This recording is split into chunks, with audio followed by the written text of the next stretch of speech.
بسم الله الرحمن الرحيم إذا زلزلت الأرض زلزالها وأخرجت الأرض أثقالها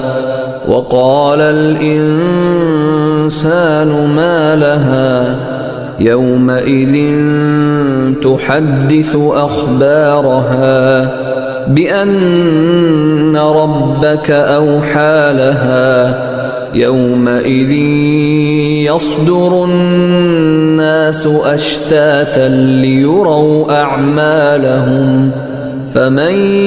يعمل مثقال ذرة خيرا يره ومن يعمل مثقال ذرة شرا